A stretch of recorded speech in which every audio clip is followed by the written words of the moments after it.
Oke, halo saudara mahasiswa UT, selamat datang dan selamat bergabung di kegiatan tutorial mata kuliah online untuk mata kuliah organisasi di minggu keempat.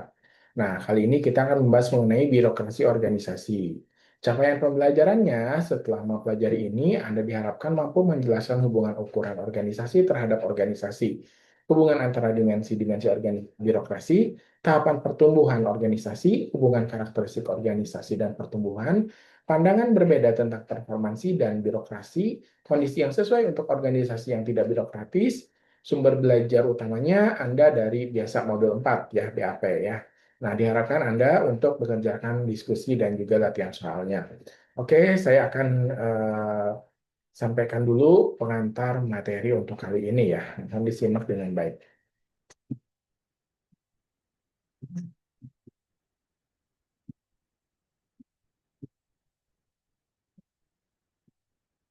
Oke, birokrasi organisasi.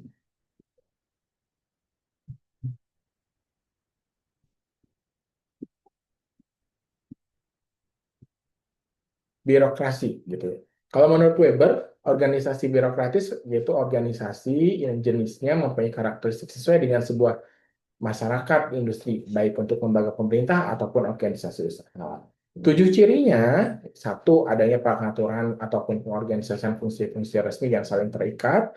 Dua, adanya pembagian kerja yang jelas. Tiga, adanya pengorganisasian mengikuti prinsip hierarki, yaitu tingkatan dari rendah diawasi, kemudian diatur oleh tingkatan yang lebih tingginya. Yang keempat, adanya sistem penerimaan dan penempatan karyawan yang didasarkan pada kemampuan teknis tanpa memperhatikan sekali koneksi, hubungan keluarga maupun favoritisme. Yang kelima, adanya pemisahan antara pemilihan alat produksi maupun administrasi dari kepemimpinan organisasi. Yang keenam, adanya objektivitas dalam pelaksanaan tugas yang berkaitan dengan suatu jabatan dalam organisasi. Yang ketujuh, kegiatan administratif, keputusan-keputusan, dan peraturan-peraturan dalam organisasi dituangkan dalam bentuk tertulis.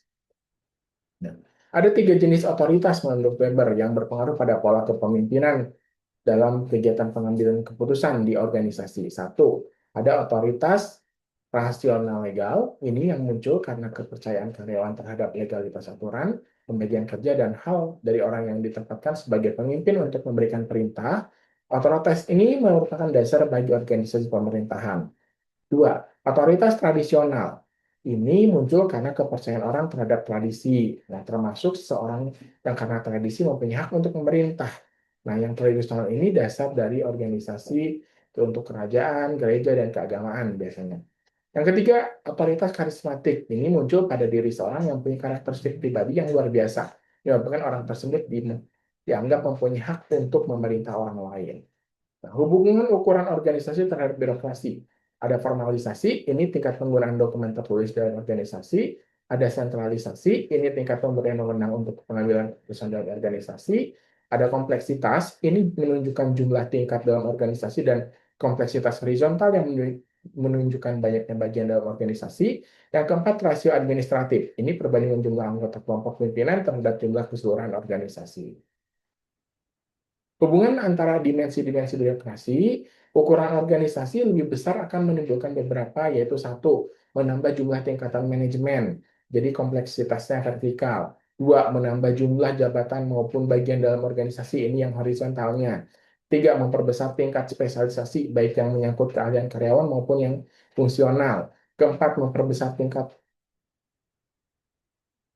formalisasinya, gitu ya. Yang kelima, memperbesar tingkat desentralisasi, gitu ya. Ini memperkecil sentralisasi. Yang keenam, memperkecil persentase pimpinan dalam organisasi.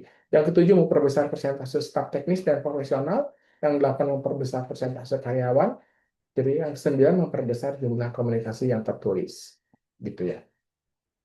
Nah, ini adalah gambar dari hubungan ukuran organisasi dengan berbagai macam dimensi birokrasinya. Ukurannya organisasi bisa menjadi lebih besar, ini pembagian kerja lebih rumit, tingkatan hierarkinya juga jadi lebih banyak. Akibat dari sini bisa meningkatnya persentase staf dan penunjang, ini butuh koordinasi yang lebih besar sampai formalisasinya meningkat. Ini juga bisa karena hierarkinya banyak, adanya desentralisasi meningkat, keserasian kebutuhan juga terstandarisasinya perlu nih gitu ya, sehingga nanti formalisasinya meningkat. Ini menyebabkan rasio administratif juga meningkat gitu ya. Alasan pertumbuhan organisasi. Biasanya untuk menjadi lengkap nih, pemimpin organisasi biasanya cenderung membuat organisasi yang lengkap, luas untuk mencapai tujuan. Dua, mobilitas para eksekutif. Ini organisasi maju dianggap lebih bergengsi. Yang ketiga, faktor ekonomis. Ini organisasi dianggap mampu membawa berbagai jenis keuntungan finansial.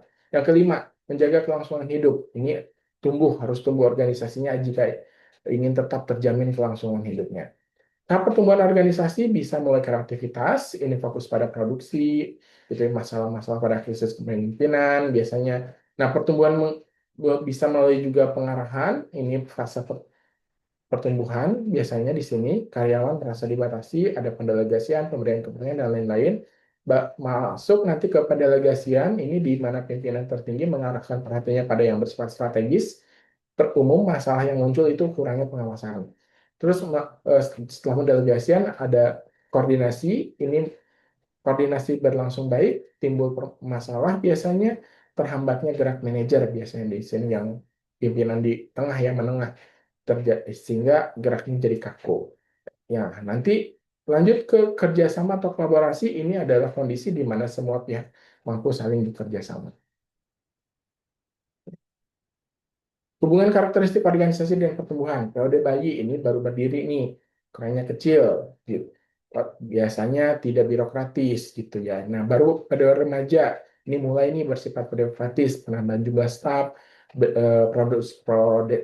prosedurnya bersifat lebih formal gitu ya, atau pembagian kerja. Nah, pada saat dewasa ini sudah matang, berarti ukurannya sudah besar, birokratis, sistem pengawasannya jelas, pengendalian dan prosedur yang baku juga jelas di situ.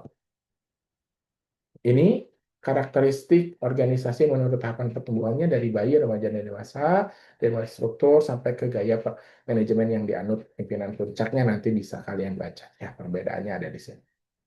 Gitu ya. Birokrasi dan performansi ekonomi. Performansi organisasi ada performansi ekonomi gitu ya. Ini hubungan erat antara ekonomi dengan birokrasi.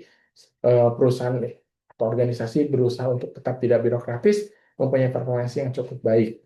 Organisasi yang kurang dari 2000 biasanya dijumpai hal yang sebaliknya, yaitu performansi yang justru tidak dicapai organisasi yang bersifat tidak formal. Pandangan berbeda mengenai performansi dan birokrasi. Ada dari sisi kepuasan karyawan.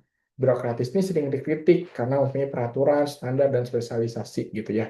Dianggap berlebihan gitu ya. Terus ada perubahan, birokrasi juga sering dianggap sebagai penghambat mencapai performansi yang baik. Nah, ada perubahan lingkungan cepat tidak dapat diikuti oleh organisasi ini karena birokrasinya kaku. Manajemen organisasi besar yang bersifat birokratis. Nah, seringkali sulit dikelola dengan baik, tidak ada seorang pun anggota organisasi yang mampu memahami organisasi secara keseluruhan. Nah, ini kritik dan dukungan terhadap birokrasi dari mulai kepuasan karyawan, kritiknya seperti apa, dukungannya seperti apa, gitu ya. Terus dari perubahan, dari manajemen nanti bisa kalian baca. Nah, kondisi yang sesuai untuk organisasi yang tidak birokratis nih, seperti apa? Yaitu yang ukurannya kecil, gitu ya. Jadi dia masih kecil. Terus adanya karyawan profesional di dalamnya, artinya bahwa dia memang didefinisikan sebagai dalamnya profesional, gitu ya, mampu melakukan kerjaan tersebut. Lingkungan yang tidak stabil, nah ini juga kondisi yang sesuai untuk organisasi yang tidak birokratis. Kemunduran dari organisasi, penyebabnya ada atrofi organisasi, yaitu organisasi sudah tua. Terus adanya vulnerability, ini si organisasi tidak memiliki kemampuan untuk memanfaatkan lingkungan, atau ya tadi memiliki lingkungannya ya, memanfaatkan lingkungan. Kedua, kehilangan legitimasinya. Yang ketiga, entropi lingkungan, ini kapasitas lingkungan berkurang, jadi lebih miskin gitu ya, sehingga tidak mampu lagi mendukung keberadaan organisasi. Menanggulanginya bagaimana?